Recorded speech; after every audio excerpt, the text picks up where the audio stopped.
आप सबको मेरा नमस्कार। दिल्ली में कोरोना के केस बढ़ रहे हैं, मैंने पहले भी बताया था, और लेकिन हमें चिंता करने की, घबराने की इसलिए ज़रूरत नहीं है क्योंकि दिल्ली के अंदर हमने आपके इलाज के लिए सफिशेंट इंतज़ाम किया हुआ है। अगर आपके घर में किसी को कोरोना होता है तो हमने इंतज़ाम किया हुआ है कि उसको अस्पताल में बेड मिलेगा। अगर उसे ऑक्सीजन की ज़रूरत है, हमने इंतज़ाम किया हुआ है कि उसको ऑक्सीजन मिलेगी। अगर उसे वेंटिलेटर की ज़रूरत है, हमने इंतज़ाम किया हुआ उसे वेंटिलेटर मिलेगा।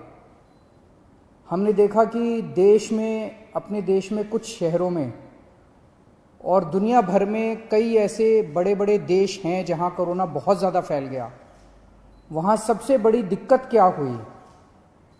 कोरोना अगर एक बार ही आ जाए तो फैलता तो है, लेकिन दिक्कत ये हुई कि वहां पे अगर 8,000 पेशेंट थे, 20,000 मान लीजिए पेशेंट थे, तो बेड उनके पास 8,000 ही थे।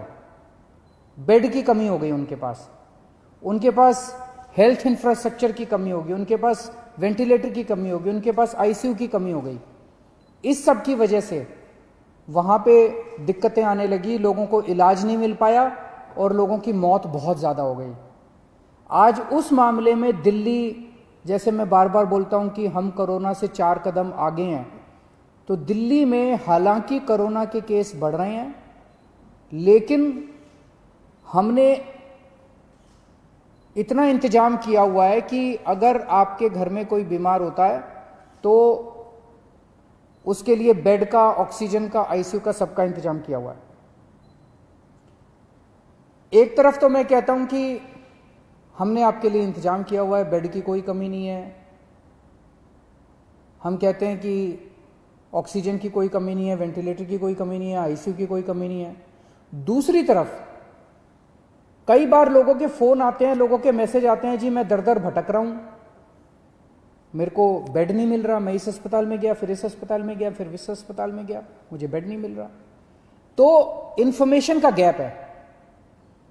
एक तरफ सरकार ने आपके लिए बेड का इंतजाम कर रखा है, जैसे आज की डेट में 6,731 बेड हैं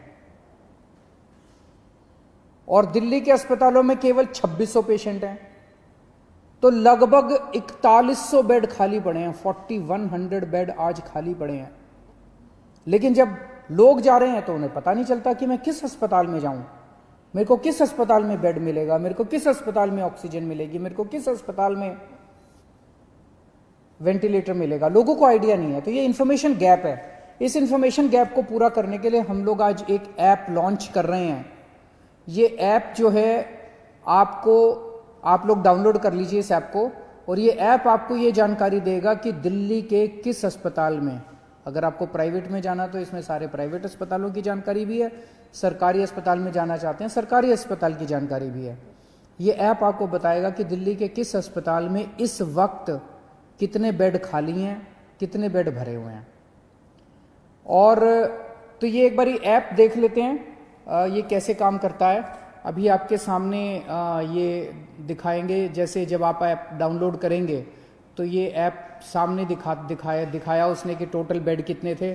फिर उस पर जब आप क्लिक करते हैं तो ये एक अस्पताल की डिटेल आ रही है, एक अस्पताल के आगे कि कितने बेड खाली हैं, कितने टोटल बेड हैं, कितने बेड भरे हुए हैं। जैसे अभी 6,731 बेड टोटल हैं, उसमें से 2,819 भरे हुए हैं और 3,912 खाली हैं।